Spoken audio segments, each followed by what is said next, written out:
ಸಣ್ಣ ವರ್ತಕರು ಈಗ ಯಾವುದೋ ಒಂದು ತರಕಾರಿ ಮಾರೋರಿಗೆ ಅವ್ರಿಗೆ ಯಾವುದೇ ಥರದ ಒಂದು ಡೀಟೇಲ್ಡ್ ಎಜುಕೇಷನ್ ಇರುತ್ತೋ ಇರಲ್ವೋ, ಅವ್ರಿಗೆ ಬ್ಯಾಕ್ಗ್ರೌಂಡ್ ಇರುತ್ತೋ ಇರಲ್ವೋ, ಅವ್ರೇನಂದರೆ ಆ ದಿನಾ ಒಂದು ರೊಟೀನ್ಗೆ ಸೂಟ್ ಆಗಿ ಬೆಳಗ್ಗೆ ಹೋಗ್ತಾರೆ, ಅಲ್ಲಿ ಹೋಗಿ ಹೋಲ್ಸೇಲಲ್ಲಿ ತೊಗೊಂಬರ್ತಾರೆ, ಇಲ್ಲಿ ಹಾಕ್ತಾರೆ, ಅಷ್ಟರಲ್ಲೇ ಇರ್ತಾರೆ. ಅವ್ರ ದುಡ್ಡು ಬಂತಾ ಹೋಯ್ತಾ ಅಷ್ಟೇ. ಸರ್ ಅದಕ್ಕೆ ಅವರಿಗೆ ತಾವು ಏನ್ ಹೇಳ್ತೀರಾ ಈ GST ಬಗ್ಗೆ? ಎಸ್ಪೆಷಲಿ ಈಗ ಈ ನೋಟಿಸ್ಗಳೆಲ್ಲ ಬಂದ್ಬಿಟ್ಟು ಈ ನಡುವೆ ಬಹಳ ತೊಂದರೆ. Absolutely correct. ಮೊನ್ನೆ ನೀವು ಲಾಸ್ಟ್ ಒಂದು 2-3 months ಬ್ಯಾಕ್ ಅಥವಾ 6 months ಬ್ಯಾಕ್ ಒಂದು ಪೇಪರ್ ದೊಡ್ಡ ಹಗರಣ ಆಗಿತ್ತು. ಸ್ಮಾಲ್ ವೆಂಡರ್ಸು, ತರಕಾರಿ ಮಾರೋ, ಆಸ್ ಯು ಸೆಡ್, ಸಿಕ್ಕಾಪಟ್ಟೆ ನೋಟಿಸ್ ಹೋಯ್ತು. ಹೆಂಗ್ ಹೋಯ್ತು ಇನ್ಫಾರ್ಮೇಶನ್ ಗೌರ್ಮೆಂಟ್ಗೆ? Because of UPI. Modi government ಸರ್ಕಾರ, as I told you in the last episode, they brought in UPI, which has made a metamorphic change in the entire transaction of the country. So automatically, sir, 2 ರೂಪಾಯಿ ಕೊಟ್ರಾ UPI ಮಾಡಿ, 10 ರೂಪಾಯಿ ಆಯ್ತಾ. So it does not matter about the money. The transaction has been captured in the system. So ಅದನ್ನೇನು ಮಾಡೋದು government of Karnataka, ಆ ಇನ್ಫಾರ್ಮೇಷನ್ನ capture ಮಾಡಿ, ಅಪ್ಪ ನೀನು ಇಷ್ಟು ದುಡ್ಡು ಮಾಡಿದ್ಯಾ, ದಯವಿಟ್ಟು ನನಗೂ ಟ್ಯಾಕ್ಸ್ ಕೊಡಪ್ಪ, ಏನೇನು ಅಪ್ಲಿಕಬಿಲಿಟಿ ಇದೆಯೋ ಅದಕ್ಕೆ ಕೊಡು. ಸೊ ಆವಾಗ ಏನಾಗ್ತಿತ್ತು, ಇನ್ಫಾರ್ಮೇಶನ್ ಗೌರ್ಮೆಂಟಿಗೆ ಸಿಕ್ಕಿದ್ರೋದ್ರಿಂದ they called everybody, they issued notices. But the government did a good job, because ಅವ್ರಿಗೆ ಗೊತ್ತಾಯ್ತು ತುಂಬ ಗಲಾಟೆ ಆಗ್ತಾ ಇದೆ ಹೊರಗಡೆ. The entire industry, the entire people are in chaos.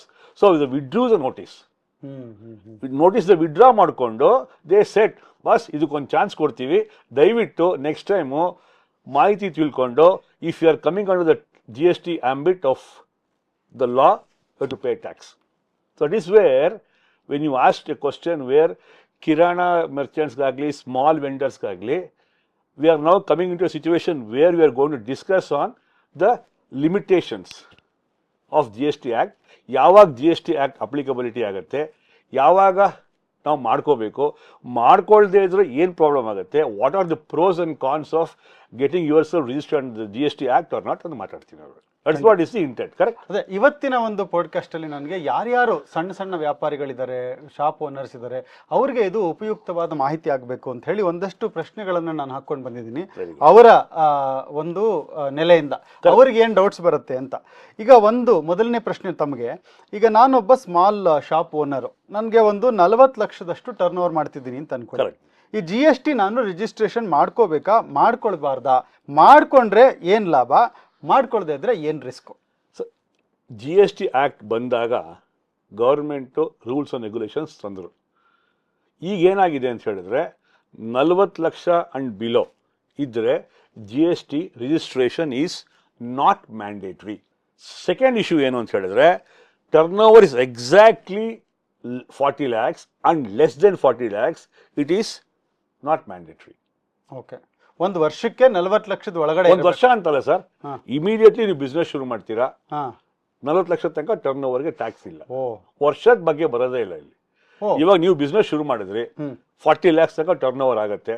ನೀವು 40 lakhs ತನಕ ಟರ್ನ್ ಓವರ್ಗೆ 0 ಇಂದಾನೆ ವಾಲಂಟ್ರಿ ರಿಜಿಸ್ಟ್ರೇಷನ್ ತಗೊಳ್ಬೋದು, ಆರ್ 40 ಲಕ್ಷ ಆಗೋ ತನಕ ಆದ್ಮೇಲೆ ರಿಜಿಸ್ಟ್ರೇಷನ್ ತಗೊಳ್ಬೋದು. ಗೌರ್ಮೆಂಟ್ ಆಪ್ಷನ್ ಕೊಟ್ಟಿದ್ದಾರೆ. ಸೊ ಈ ಸಿಚುವೇಶನ್ ಏನಾಗತ್ತೆ ಹೇಳಿದ್ರೆ, at 40 lakhs, less than 40 lakhs, registration is not mandatory, it is optional. ನಾವು ಮುಂದೆ ಮಾತಾಡ್ತೀವಿ ರಿಜಿಸ್ಟ್ರೇಷನ್ ತಗೊಂಡ್ರೆ ಅಡ್ವಾಂಟೇಜ್ ಏನು, ಡಿಸ್ಅಡ್ವಾಂಟೇಜ್. ಸೊ ಈಗ ನಮಗೇನು, 40 lakhs and above registration is mandatory, less than 40 lakhs it is optional and voluntary. Turn over ಏನು time frame ಅಂತ ಏನಿಲ್ಲ ಸರ್, ಈ ಬಿಸ್ನೆಸ್ ಶುರು ಮಾಡ್ತಾ ಹೋಗ್ತಿದ್ವಿ, ಅದಕ್ಕೆ ಎವ್ರಿ ಟೈಮ್ ವರ್ಷಕ್ಕೆ ಇಷ್ಟು ಮಾಡಿದ್ರೆ ಗೌರ್ಮೆಂಟ್ಗೆ you cannot have a threshold limit for like that. You start a business till 40 lakhs, it is not mandatory. That is what is the rules and regulation. So ನಿಮಗೆ registration ತಗೊಳೋದ್ರಲ್ಲಿ advantage ಏನು, disadvantage ಅನ್ನೋದು ಇವಾಗ ನಾವು ಮಾಹಿತಿ ಕೊಡ್ತಾ ಬರ್ತೀವಿ. ಯಾವ ಥರ ಕೊಡ್ತೀವಿ ನಾವು? ಈಗ GSTಲಿ ರಿಜಿಸ್ಟ್ರೇಷನ್ ತಗೊಂಡ್ರೆ ಏನು ಅಡ್ವಾಂಟೇಜು, ITC ಅಂತ ಒಂದಿದೆ, ಇನ್ಪುಟ್ ಟ್ಯಾಕ್ಸ್ ಕ್ರೆಡಿಟ್ ಅಂತ ಇದೆ, ಅದಕ್ಕೆ ನೀವು ಬೆನಿಫಿಟ್ ತಗೊಳ್ಬೋದು. ಫಾರ್ ಎಕ್ಸಾಂಪಲ್ FMCG, ಇವಾಗ ನಮ್ಮ ಗೂಡ್ಸ್ ಅಂಡ್ ಇವಾಗ ಗೂಡ್ಸ್ ಮಾಡ್ತಾರಲ್ಲ ಸರ್, ಯಾವ್ದಾದ್ರು ನಾವು ಎಲೆಕ್ಟ್ರಾನಿಕ್ ಇಂಡಸ್ಟ್ರಿಯಲ್ಲಿ ತಗೊಂಡಾಗ ಕಾಂಪೊನೆಂಟ್ಸು, TV, ಫ್ರಿಜ್ಜು ಎಲ್ಲ ಮಾಡ್ತಾರಲ್ಲ, ಅವ್ರಿಗೆ they will purchase from X vendors and they will sell. So the registration, if it is taken, you can take the advantage of input tax credit. ಅದ್ರದ್ದು advantage ಏನು ಬರುತ್ತೆ ಆಮೇಲೆ ಹೇಳ್ತಾ ಹೋಗ್ತೀನಿ. ಸೊ ಈಗ pros and cons of registration is you can claim ITC benefit, input tax credit. Absolutely correct. ಯಾಕಂದ್ರೆ ನಾನು ಏನ್ ಪರ್ಚೇಸ್ ಮಾಡಿರ್ತೀನಿ ಅದ್ರ ಮೇಲೆ ಅದರಲ್ಲಿ ನನಗೆ ಅವನ್ GST ಹಾಕಿರ್ತಾನೆ, ನಾನು ಅದ್ರ ಸೇರಿ ದುಡ್ಡು ಕೊಟ್ಟಿರ್ತೀನಿ ಅವ್ನಿಗೆ. ರಿಜಿಸ್ಟ್ರೇಷನ್ ಆಗಿದ್ರೆ ಅದ್ರ ಬೆನಿಫಿಟ್ ತಗೊಳ್ಬೋದು. ಓವರ್ ಆಲ್ ನಿಮ್ಗೆ ಏನಾಗುತ್ತೆ, the cost of the product at the end output tax ನೀವೇನು ಕೊಡ್ತೀರೋ ಕೊಡಲೇಬೇಕಾಗತ್ತೆ. ನಿಮಗೆ it reduces the cost. Why? Because if you take the input tax credit and if you offset that with the output tax, ultimately the payment is being made on the margin. So ನಿಮ್ಗೆ tax liability ಬರೋದು margin ಮೇಲೆ ಕಟ್ತೀರಾ. That is the pro of having a GST registration. ಇನ್ನೊಂದೇನಾಗುತ್ತೆ, better business credibility. Registration ತಗೊಂಡ್ರೆ you can, sir ಇವಾಗ ಏನಾಗುತ್ತೆ, FMCG owner, he wants to sell business, he has to get the material from vendors and distributors, institutions, corporate, online business. ಇವಾಗ online sale business ಸಿಕ್ಕಾಪಟ್ಟೆ ಆಗೋಗಿದೆ. Amazon ಆಗಲಿ, Flipkart ಆಗಲಿ, they are selling in a huge thing. So you will be a preferred customer for a online business. So these are the advantages of getting GST registration. ಆಮೇಲೆ you can expand your business. ಯಾವಾಗ ಹೆಂಗೆ, ಇವಾಗ ನೀವು ಬರೀ end to end customer ಮಾಡ್ತಾ ಇದ್ದಾರೆ ಅಂಗಡಿಲಿ ಕೂತ್ಕೊಂಡು. Now you can go with online sales. You'll be called by Amazon. You'll be called by Flipkart. So you can venture out, expand your business, expand the whole horizon of business. ನಿಮ್ಗೆ ಅದು advantage ಸಿಗುತ್ತೆ. ಆಮೇಲೆ supplying to others. ಇವಾಗ ಏನಾಗುತ್ತೆ, ನೀವು ಇನ್ನೊಬ್ರಿಗೆ ಮಾರಿದ್ರಿ, ನೀವೇನು ಹೇಳಿದ್ರಿ ಆವಾಗಲೇ GST ನಾವು ಪರ್ಚೇಸ್ ಮಾಡಿದಾಗ ಇನ್ಪುಟ್ ಟ್ಯಾಕ್ಸ್ ಬರುತ್ತೆ ಅಂದ್ರಿ. ಅದೇ ಥರ ನಾವು ಸೇಲ್ ಮಾಡಿದಾಗ ಇನ್ನೊಬ್ಬನಿಗೆ it's a input tax credit for them. He can avail. So if you are a GST registered dealer, you can avail the benefit of input tax, and it's a cascading effect of that. ಅದು ಹಂಗೆ ಹೋಗ್ತಾ ಇರುತ್ತೆ. Sale ಮಾಡ್ತೀರಾ, purchase ಮಾಡ್ತೀರಾ, sale ಆಗುತ್ತೆ, purchase ಆಗುತ್ತೆ. So input tax credit benefit ತೊಗೊಳ್ಬೋದು. So registration ಆದರೆ ನಿಮಗೆ ಒಳ್ಳೆಯದು. 40 lakhs ರೀಚ್ ಆಗಿದ ತಕ್ಷಣ ನೀವು ಆಗಲೇಬೇಕು ಸರ್, ಇದಕ್ಕೆ ವಿಧಿ ಇಲ್ಲ. ಆಗಿಲ್ಲ ಅಂದರೆ ಪೆನಾಲ್ಟೀಸು, ಇಂಟ್ರೆಸ್ಟು ಸಿಗಾಕೊಂಡಾಗ ಬಂದೇ ಬರುತ್ತೆ. ಅಂದ್ರೆ ನನಗೆ ಈಗ 40 ಲಕ್ಷ ಟರ್ನ್ ಓವರ್ ಆಗಿದೆ ಅಂತ ನನಗೆ ಹೆಂಗ್ ಗೊತ್ತಾಗುತ್ತೆ, ಅವ್ರಿಗೆ ಹೆಂಗ್ ಗೊತ್ತಾಗುತ್ತೆ ಸರ್? ನೀವು ultimately end of the day billing ಆಗ್ತಾ ಇರುತ್ತೆ, UPI ಅಲ್ಲಿ ಟ್ರಾನ್ಸಾಕ್ಷನ್, ಬ್ಯಾಂಕ್ ಅಲ್ಲಿ ದುಡ್ಡು ಬರ್ತಿರುತ್ತೆ ಅಂದ್ರೆ ನೀವು ಮಾಡಿಲ್ಲ ಅಂದ್ರೆ automatically the government will come to know. ನೀವು ಇವಾಗಲೇ ಹೇಳಿದ್ವಲ್ಲ, UPI ಇಂದ the government has captured the information and sent a notice to you. Your turnover is huge. I'm not saying it is 40 lakhs. You come and prove. I cannot say it is 40 lakhs.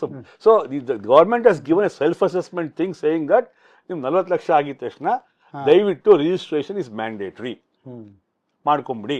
So ಆ situation ಏನಾಗುತ್ತೆ ಅಂತ ಹೇಳಿದ್ರೆ 40 lakhs and below, 40 lakhs and below it is not mandatory, it is optional. ನಿಮ್ಗೆ ಅವಾಗಲೇ ಹೇಳಿದೆ.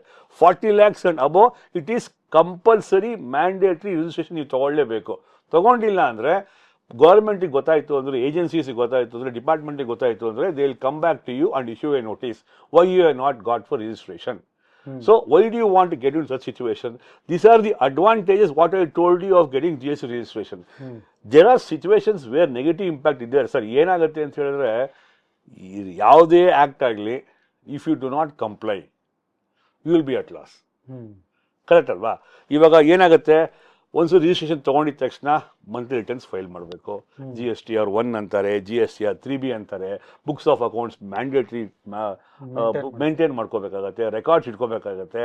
So ಆ ಸಿಚುವೇಶನ್ನಲ್ಲಿ ನಿಮಗೆ ಗೊತ್ತಿಲ್ಲ ಅಂದರೆ you have to go and seek support from a chartered accountant or income tax practitioner. So these things will add to your cost, but that is an added cost to you. That may not be a negative impact.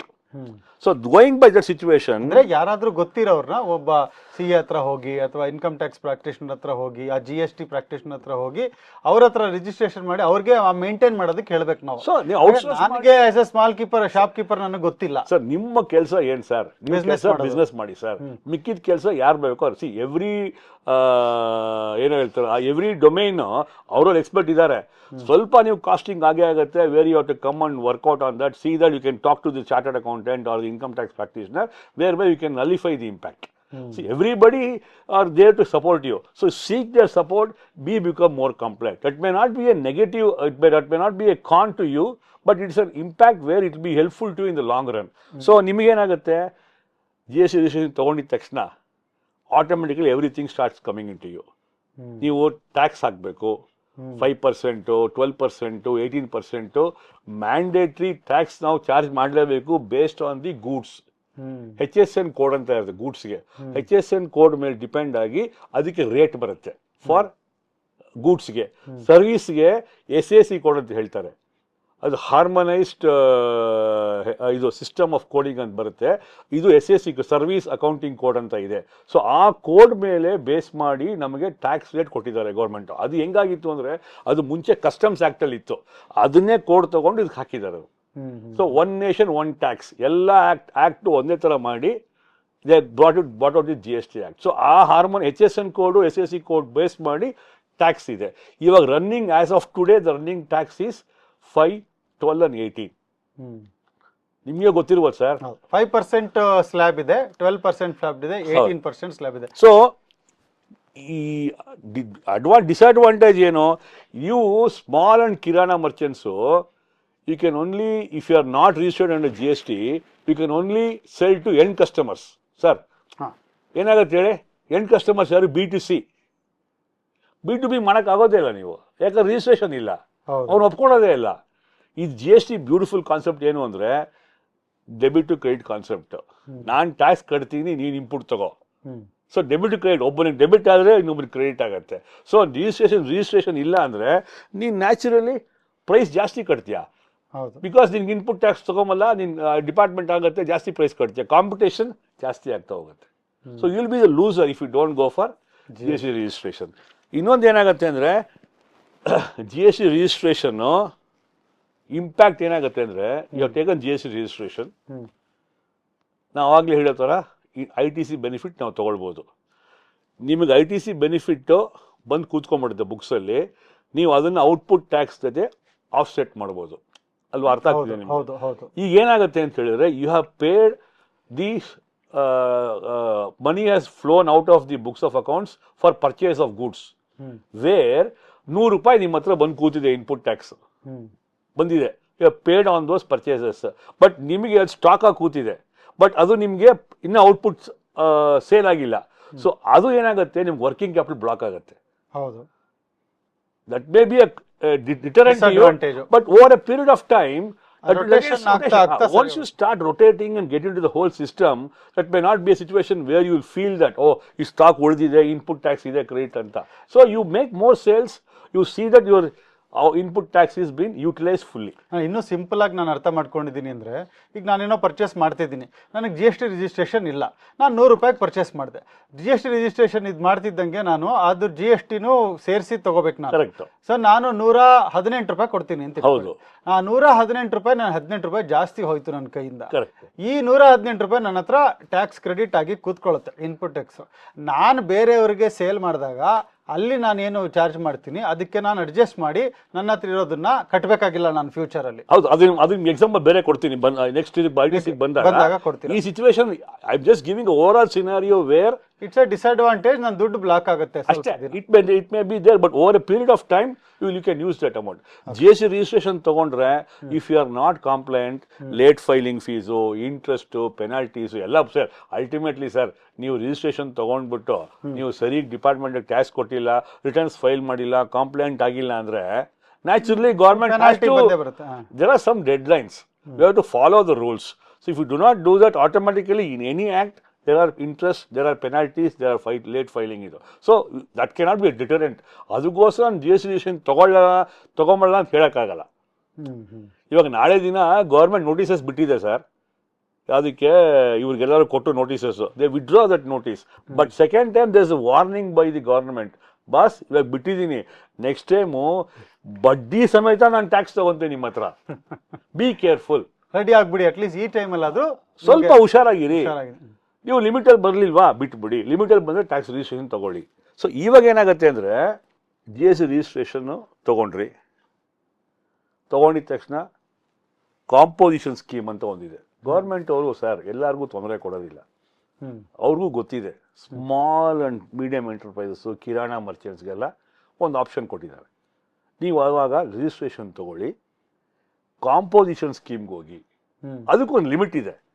1.5 ಕೋಟಿ ಒಳಗಡೆ ಇದ್ರೆ ನಿಮ್ಮ turn over, ನೀವು 1% output tax ಕಟ್ಟಿ ಸಾಕು. Sir ಇದಕ್ಕಿಂತ ಏನು ಕೊಡೋಕ್ಕಾಗಲ್ಲ. Small person I can't afford. ಈ ತರಕಾರಿ ಯಾರೋ ಇರ್ಬೋದು, ಇನ್ನೊಬ್ಬ ಯಾರೋ ಸ್ಮಾಲ್ ಕಿರಾಣ ಮರ್ಚೆಂಟ್ಸ್ ಇರ್ಬೋದು, ನನ್ನ ಟರ್ನ್ ಓವರ್ 1.5 ಕೋಟಿ ಒಳಗಡೆ ಇದೆ. ಸೊ ಕಾಂಪೋಸಿಷನ್ ಸ್ಕೀಮ್ ಆಫ್ ಮಾಡಿದ್ರೆ, ಇದು turn over is less than 1.5 crores, the government has given a leverage, boss, you please pay 1% on the turnover. I will not ask you any questions. The disadvantage of that is you cannot have any input tax. You cannot take any input tax. Okay okay. Output tax 1.5 ಕೋಟಿ ಮೇಲೆ 1% ಕಟ್ಬಿಡು. ನಿನ್ನ questions ಕೇಳೋದು ಏನು ಮಾಡೋದಿಲ್ಲ, turn over ಮೇಲೆ ಕಟ್ಬಿಡು. Composition scheme ತಗೋ, ತಿಂಗಳು file ಮಾಡಬೇಕು returns. You go with quarterly filing of returns. GST 1 ಆಗಲಿ 3B ಆಗಲಿ, you can have an option of filing returns on a quarterly basis. So ಈ ಸಿಚುವೇಶನಲ್ಲಿ ಏನು ಮಾಡಿದ್ದಾರೆ, ಗೌರ್ಮೆಂಟು ಗೊತ್ತಿದೆ ಪಾಪ ಯಾರನ್ನೂ ಪ್ರಾಬ್ಲಮ್ ಕೊಡಬಾರ್ದು. ಸ್ಮಾಲ್ ಎಸ್ಪೆಷಲಿ ಕಿರಾಣ ಮರ್ಚೆಂಟ್ಸ್ ಪಾಪ ಒದ್ದಾಡ್ತಿರ್ತಾರೆ, ಅವ್ರಿಗೆ ಲಿಕ್ವಿಡಿಟಿ ಇರಲ್ಲ. ಸೊ ಈ ಸ್ಕೀಮಲ್ಲಿ 1.5 ಕೋಟಿ ಒಳಗಡೆ ಇದ್ದೀರಾ, ನೀವು 1% ಕಟ್ಬಿಡಿ, ಆರಾಮಾಗಿರಿ. ನೀವು ಆ ಕ್ವಾರ್ಟರ್ಲಿ ಎಷ್ಟೆಷ್ಟು ಟರ್ನ್ ಓವರ್ ಇತ್ತು ಅದರಲ್ಲಿ 1% ಕಟ್ಬಿಡಿ. ಬ್ಯಾಂಕಲ್ಲಿ ಏನು ಜಮಾ ಬರುತ್ತೋ 1% ಕಟ್ಬಿಡಿ. ನೀವು ಇದನ್ನ ಇಸ್ಕೋತಿರೋ, ಗೌರ್ಮೆಂಟ್ ಕಸ್ಟಮರ್ ಹತ್ರ ದುಡ್ಡು ಇಸ್ಕೋತಿರೋ ಬಿಡ್ತಿರೋ, ಟರ್ನ್ ಓವರ್ ಮೇಲೆ ನೀವು ಕ್ಯಾಲ್ಕುಲೇಟ್ ಇನ್ಕ್ಲೂಸಿವ್ ಇರ್ಬೋದು, ಎಕ್ಸ್ಕ್ಲೂಸಿವ್ ಇರ್ಬೋದು ಟ್ಯಾಕ್ಸ್, ಆದರೆ 1% ಕಟ್ಟಿ ಬಿಟ್ಬಿಡಿ. ಆ ಸಿಚುವೇಶನ್ ಏನಾಗುತ್ತೆ, ನಿಮಗೆ selling only to end customers. Composition adopt ಮಾಡಿದಾಗ ಅಡ್ವಾಂಟೇಜ್ ಡಿಸ್ಅಡ್ವಾಂಟೇಜ್ ಎರಡೂ ಇರುತ್ತಲ್ಲಿ. ಕಾಂಪೋಸಿಷನ್ ಅಡಾಪ್ಟ್ ಮಾಡಿದಾಗ ನಿಮಗೆ ಡಿಸ್ಅಡ್ವಾಂಟೇಜ್ ಏನು, ಇನ್ಪುಟ್ ಟ್ಯಾಕ್ಸ್ ತೊಗೊಳಕ್ಕಾಗಲ್ಲ, ಬರೀ ಎಂಡ್ ಕಸ್ಟಮರ್ಸ್ಗೆ ಮಾಡೋಕ್ಕಾಗತ್ತೆ. ಅದು B2C, B2B ಮಾಡೋಕ್ಕಾಗಲ್ಲ. ಸಿಂಪಲ್ ಕಂಪ್ಲೇಂಟ್ಸು ಅದೆಲ್ಲ ನೀವು ಆಟ ಆಡ್ಕೊಂಡಿದ್ರೆ ಓಕೆ ಮಾಡ್ಕೊಂಡು ಹೋಗಿ. ಬಿಸ್ನೆಸ್ ಎಕ್ಸ್ಪ್ಯಾಂಡ್ ಮಾಡೋಕ್ಕಾಗಲ್ಲ. ಇವಾಗ 1.5 ಕೋಟಿ ಜಾಸ್ತಿ ಆಯಿತು ಬಿಸ್ನೆಸ್ಸು.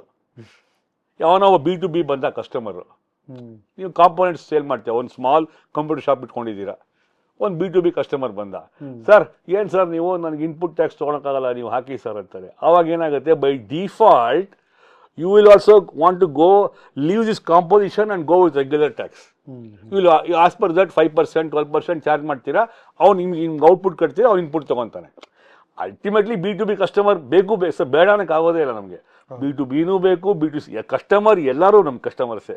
ಅದನ್ನು ಗೌರ್ಮೆಂಟ್ ಅವ್ರು ಏನು ಮಾಡಿದ್ದಾರೆ, B2B ಅಂದರೆ ಯಾವಾಗ ಅಂದರೆ ಸೇಲ್ಸ್ ಟ್ಯಾಕ್ಸ್ GST ರಿಜಿಸ್ಟ್ರೇಷನ್ ಇದ್ದರೆ they are called B2B customers. ಇವಾಗ ನೀವು B2B, ನಾನು B2B, GST ನಂಬರ್ ಇದೆ. So when I sell something to you, you can take that input tax credit because I already paid it to the government. So you are both called B2B customers. B2C ಅಂದರೆ ನಿಮ್ಗೆ GST registration ಇಲ್ಲ, ನೀವು ಅಂಗಡಿಗೆ ಬಂದ್ರಿ, ತೊಗೊಂಡು ಮನೆ use ಮಾಡ್ಕೊಂಡ್ರಿ, ಬಿಸ್ನೆಸ್ಗೆ ಏನು ಯೂಸ್ ಮಾಡ್ತಾರೆ. ಸೊ ಅದು B2C ಕಸ್ಟಮರ್. ಸೊ ಆ ಸಿಚುವೇಶನ್ ಅಲ್ಲಿ ಹೋಟ್ಲ್ಗೆ ಹೋಗಿ ಕಾಫಿ ಕುಡಿತೀವಿ, 12 ರೂಪಾಯಿಗೆ 2 ರೂಪಾಯಿ ಟ್ಯಾಕ್ಸ್, ಒಂದು 5% ಆಗಿದೆ ಇವಾಗ ಅನ್ಕೋತೀನಿ. ಆ ಟ್ಯಾಕ್ಸ್ ನಾನು ಹೋಯ್ತಷ್ಟೇ, ನನಗೇನೋ ಏನು ಮಾಡೋಕ್ಕಾಗಲ್ಲ. ನಾನು ಕಸ್ಟಮರ್ ಆಗಿ ನಾನು ಬಿಸ್ನೆಸ್ ಯೂಸ್ ಮಾಡ್ತಿದ್ದೀನಿ, ಫಾರ್ ದ ಫರ್ದರೆನ್ಸ್ ಆಫ್ ಬಿಸ್ನೆಸ್ ನಾನು ಅದಕ್ಕೆ ಇನ್ಪುಟ್ ಟ್ಯಾಕ್ಸ್ ತೊಗೋಬೋದು ಎಂಟರ್ಟೈನ್ಮೆಂಟ್. ಸೊ ಇವಾಗ ಏನಾಗುತ್ತೆ ಅಂದರೆ ಬೇಸಿಕಲಿ ಇವಾಗ ನಾವು ರಿಜಿಸ್ಟ್ರೇಷನ್ನು ನಾವು ಆಲ್ರೆಡಿ ಹೇಳೋ ಥರ 40 lakhs below not mandatory, above 40 lakhs it's mandatory. The retail kirana ಮರ್ಚೆಂಟ್ಸ್ಗೆ ಏನು, ಅವರು B2C ಮಾತ್ರ ಮಾಡೋಕ್ಕಾಗತ್ತೆ. B2C ಮಾಡ್ಕೊಳ್ಳಿ, ನೀವು ಕಾಂಪೋಸಿಷನ್ಗೆ ಹೋಗಿ, ರೆಗ್ಯುಲರ್ ರಿಜಿಸ್ಟ್ರೇಷನ್ ತಗೋಬೇಡಿ, ಕಾಂಪೋಸಿಷನ್ ಸ್ಕೀಮಲ್ಲಿ ಹೋಗಿ. ಜಾಸ್ತಿ ಬಿಸ್ನೆಸ್ ಆಗುತ್ತೆ. ಹೋಲ್ಸೇಲರ್ಸ್ ಇರ್ಬೋದು, ಸೆಮಿ ಹೋಲ್ಸೇಲರ್ಸ್ ಇರ್ಬೋದು. ಎಕ್ಸ್ಪ್ಯಾನ್ಷನ್ ಮೋಡ್ ಮಾಡಬೇಕು ನೀವು ಬಿಸ್ನೆಸ್ಸು, B2Bಗೆ ಮಾಡಬೇಕು, B2Cಗೆ ಮಾಡಬೇಕು ಅಂದಾಗ ದಯವಿಟ್ಟು ನನ್ನ ಪ್ರಕಾರ ಅಡ್ವೈಸ್ ಮಾಡೋದು ಏನು ಅಂತ ಹೇಳಿದ್ರೆ, ರೆಗ್ಯುಲರ್ ಆಗಿ GST ರಿಜಿಸ್ಟ್ರೇಷನ್ ತೊಗೊಂಡ್ಬಿಡಿ. ಸಿಕ್ಕಾಪಟ್ಟೆ ಅಡ್ವಾಂಟೇಜಸ್ ಇದೆ ಅದರಲ್ಲಿ. So going by this scenario, if I want to sum of this particular situation where you want to go with registration above 40 lakhs, even below 40 lakhs turnover is there, I would prefer that you go for GST registration because of all the benefits you can get for registration of the GST.